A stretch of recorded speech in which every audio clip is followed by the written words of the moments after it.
दोस्तों, अक्सर लोग गर्मी के मौसम में तेज धूप और हाई टेम्परेचर से बचने के लिए फैन का इस्तेमाल करते हैं। लेकिन जब फैन भी आग उगलने लगता है तब लोगों को एसी का याद आता है, जो ज्वालामुखी जैसे कमरे को भी शिमला बना देती है। लेकिन दोस्तों, क्या आपने कभी सोचा है कि आखिर फैक्ट्री में एसी को कैसे बनाया जाता है? नहीं सोचा तो भी चलिए, आज हम आपको एसी की मैन्युफैक्चरिंग प्रोसेस दिखाएंगे। उससे पहले यदि आप हमारे चैनल पर नए हैं तो चैनल को सब्सक्राइब करके बेल आइकन को जरूर प्रेस कर लें। तो नंबर पहले पर रहता है एयर कंडीशनर मेकिंग प्रोसेस। वैसे दोस्तों, एयर कंडीशनर का इस्तेमाल रूम को ठंडा करने के लिए किया जाता है। लेकिन दोस्तों, बचपन में जब हम एसी को छत के ऊपर देखते थे तो हमारे दिमाग में एक ही ख्याल आता था कि रूम के अंदर कूलिंग कैसे करता है, और इसे सोचते सोचते हमारी खोपड़ी भी खनक जाती थी। तो चलिए दोस्तों, पहले इन्हीं सब चीजों का पर्दाफाश करते हैं। वैसे एसी को चलाने के लिए 3 मेन कंपोनेंट लगाए जाते हैं। पहला कंडेंसर, जो रूम के बाहर यानी छत के ऊपर लगाया जाता है, जिसे हीट एक्सचेंजर भी कहते हैं, जो रूम से आने वाली गर्मी को कूल करके वापस रूम में भेजता है। और दूसरा कंपोनेंट होता है इवोपरेटर यानी इंडोर यूनिट, जिसमें एक फैन लगी होती है जो कंडेंसर से आने वाली कूल एयर को रूम में डिस्ट्रीब्यूट करती है। और तीसरा कंपोनेंट होता है कंप्रेसर, जो रूम के हॉट एयर को कंडेंसर के पास भेजकर कूल एयर को वापस इवोपरेटर में भेजती है। यदि दोस्तों इसके बारे में और बात करें तो इसमें refrigerant gas, thermostat, extension valve और फिल्टर जैसी चीजें लगी होती है, जिस कारण हम इस टॉपिक पर ज्यादा बात नहीं करेंगे, वरना ये वीडियो आधे घंटे का हो जाएगा। तो एसी को बनाने के लिए सबसे पहले इसे 3D मॉडल को कंप्यूटर में बनाकर स्टील शीट पर एसी बॉडी के अकॉर्डिंग पंची करते हैं। फिर इन्हें छोटे छोटे पीस में काट कर बेंडिंग मशीन में डालकर बेंड करके एसी का साइड पैनल बनाते हैं। स्टील शीट पर दबाव देकर फ्रंट पैनल को बनाते हैं, जिससे एसी का हॉट एयर बाहर निकलता है। फिर एक स्टील शीट पर नट को वेल्डिंग करके बेंडिंग मशीन से बेंड करते हैं, जिससे एसी का कैबिनेट बनकर तैयार हो जाता है। अब सभी पार्ट को पेंटिंग रूम में भेजकर व्हाइट कलर स्प्रे करते हैं, जिससे बॉडी के सभी छोटे बड़े पार्ट बनकर तैयार हो जाते हैं। फिर फैन को बनाने के लिए मोल्डिंग मशीन में प्लास्टिक ग्रेन्यूल्स डालकर फैन को बाहर निकालते हैं, जिससे फैन बनकर तैयार हो जाता है।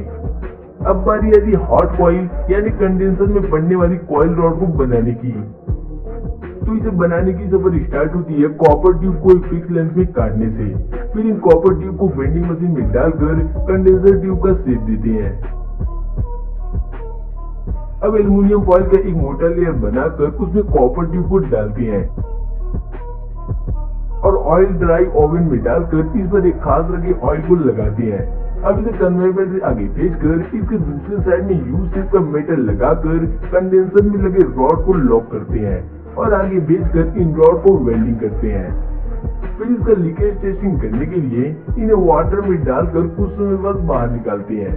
अब इसे फोल्डिंग मशीन में डालकर 2 लेयर में फोल्ड करते हैं, जिससे कंडेंसर कॉइल बनकर तैयार हो जाता है। फिर कंडेंसर को एसी बॉडी में असेंबल करके कंप्रेसर को लगाते हैं। फिर फैन को लगाने के लिए खास तरह के पार्ट को लगाकर कंप्रेसर में सभी जरूरी पार्ट को लगाते हैं।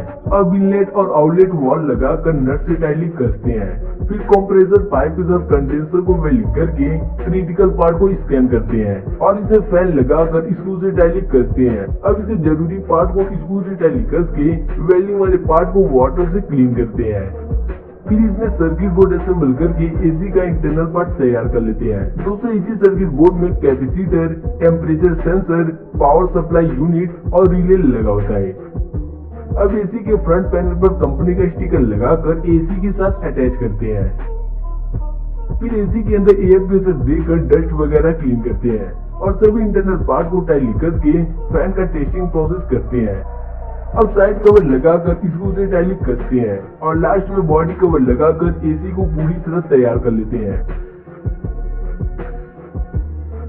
अब इन्हें कन्वेयर बेल्ट से आगे भेजकर एसी का टेस्टिंग प्रोसेस करते हैं, या अलग अलग वैल्यू के वोल्टेज देकर इसे कैपेसिटी को चेक करते हैं। फिर इसे दूसरे चैम्बर में भेजकर फैन की स्पीड को चेक करते हैं और इसको वाटरप्रूफ टेस्टिंग करने के लिए इसको 180 डिग्री के एंगल से वाटर स्प्रे करते हैं। फिर इन्हें बॉक्स में पैक करके प्लास्टिक रूप से बांधते हैं और पॉलीथीन में पैक करके एसी को तैयार कर लेते हैं। अब इनका सर्कुलेशन और वाइब्रेशन टेस्टिंग करके इसे 1 फीट की हाइट से ड्रॉप करते हैं, जिससे इसकी मजबूती का पता चलता है और इस तरह से आपका आउटडोर यूनिट पूरी तरह बनकर तैयार हो जाता है। अब नंबर दूसरे पर आता है इंडोर यूनिट मेकिंग प्रोसेस। दोस्तों ये इंडोर यूनिट छत पर लगी आउटडोर यूनिट से ठंडा एयर लेकर रूम के अंदर डिस्ट्रीब्यूट करता है। तो इसे बनाने के लिए सबसे पहले इसकी बॉडी को बनाया जाएगा। उसके लिए प्लास्टिक ग्रेन्यूल्स को मोल्डिंग मशीन में डालकर बॉडी का शेप देते हैं। फिर इसमें पड़ने वाले इवोपरेटर कॉइल को बनाने के लिए कॉपर रॉड को बेंडिंग मशीन से बेंड करके इवोपरेटर कॉइल का शेप देते हैं। अब सभी कॉइल को एक साथ वेल्डिंग करके स्टील कवर में अटैच करते हैं। फिर इनमें इनलेट और आउटलेट वॉल लगाकर कुछ इस तरह तैयार कर लेते हैं। दोस्तों इन्हीं वॉल की मदद से एसी में कोल्ड एयर आता है और हॉट एयर बाहर निकलता है। अब एसी की बॉडी में सर्किट लगाकर स्क्रू से टाइटली कसते हैं। अब बियरिंग के साथ ब्लोअर फैन लगाकर स्क्रू से टाइटली कसते हैं। फिर ब्लोअर फैन को इवोपरेटर कॉइल से कवर करके उसमें मोटर को लगाते हैं जो ब्लोअर को रोटेट करने में मदद करता है। अब इसे कन्वेयर बेल्ट से आगे भेजकर मोटर के वायर को फैन और सर्किट बोर्ड के साथ जोड़कर स्क्रू से टाइटली कसते हैं। फिर मोटर कवर लगाकर इंटरनल पार्ट को बॉडी से कवर करते हैं और स्क्रू से टाइटली कस के इसे पूरी तरह तैयार कर लेते हैं। अब इसे कन्वेयर बेल्ट से आगे भेजकर इनका टेस्टिंग प्रोसेस करते हैं। फिर एसी को उल्टा करके इसे बेस पैनल का भी इंस्पेक्शन करते हैं, जहाँ इनका इंफ्रारेड सिग्नल ट्रांसमिशन और इसकी प्रोसेसिंग को चेक करते हैं और इसके फ्रंट पैनल में कंपनी का स्टिकर लगाकर लेजर मशीन से स्कैन करते हैं, क्योंकि इस पर बारकोड भी दिया जाता है जिससे कंपनी फ्यूचर में आपके एसी का मैन्युफैक्चरिंग डेट पता कर सकती है। फिर पॉलिथीन में डालकर बॉक्स में पैक करते हैं जिससे आपका एसी पूरी तरह बनकर तैयार हो जाता है।